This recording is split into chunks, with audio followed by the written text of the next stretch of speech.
Hai wapenzi, I hope mko poa na leo jikoni kwetu tutakwenda kupika mlenda, jamani mlenda. Hapo tuna bamia zetu ambazo tumeziandaa, then tuna ngogwe ama nyanya chungu, lakini hizi ni zile za baridi kama ambavyo watu wanazifahamu. Haya, tumeandaa nyanya zetu bamia zetu, nyanya chungu. Hapo tuna nyanya maji ambayo imesagwa kwenye blender, ni muhimu kabisa ukiwa umeisaga.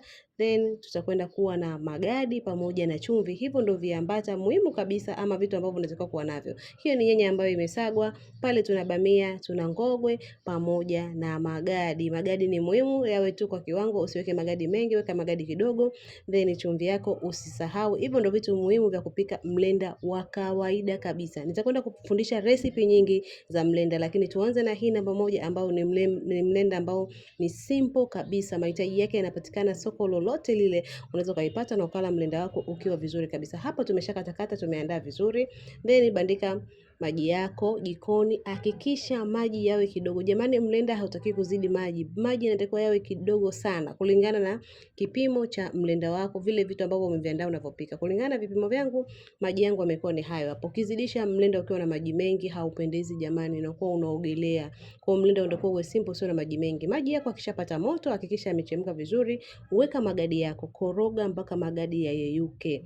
Fuata hizi step kama ninavyokuelekeza. Koroga vizuri magadi mpaka yayeyuke. Yakishayeyuka, weka bamia zako ambazo umekatakata vizuri pamoja na nyanya chungu zako. Jamani, nyanya chungu inatakiwa isiwe kipande kikubwa, isiwe kipande kidogo, kama mimi ambavyo nimebalance hapo.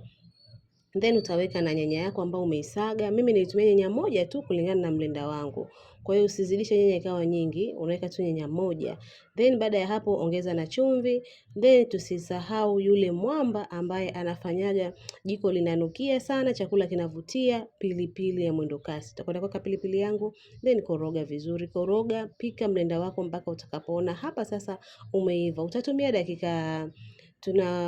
baada ya kuweka vitu vyote kisha kuchemka, utatumia dakika 7 mpaka dakika 10 kupika. Mlenda wako utakuwa tayari umeiva. Unaona jinsi ambavyo mlenda wangu unavutia jamani, hata kwa macho tu unakuonyesha mlenda ni mzuri na ni mtamu. Baada ya kumaliza kupika, mlenda wangu ulikuwa unaonekana hivyo jamani. Hebu angalia unavyovutia. Mlenda ni mtamu sana sana sana. Kwa wale ambao haujawahi kula mlenda, hebu jaribu hii recipe, utakuja kunipa majibu. Hapo unapata na kaugali kamoto laini kabisa, mlenda wako unakwenda kula vizuri. Na kwa wale ambao wana matatizo ya vidonda vya tumbo, unaweza ukala mlenda wako vizuri, usitumie tu pilipili, lakini unakula mlenda wako vizuri. Na tunashauri sana wenye matatizo ya miguu, wale wenye matatizo ya sehemu zenye maungio, lakini pia kwa wadada, mlenda ni kitu ambacho ni muhimu sana kabisa. Kwa hiyo kwa yule ambaye alikuwa anapata shida jinsi ya kuandaa mlenda ambao ni simple, hii ni recipe namba moja ya kuandaa mlenda. I hope itakwenda kukusaidia na utakwenda kupika mlenda wako mtamu na mzuri kabisa. Jamani, mlenda ulikuwa ni mtamu mtamu mtamu, ni 10/10.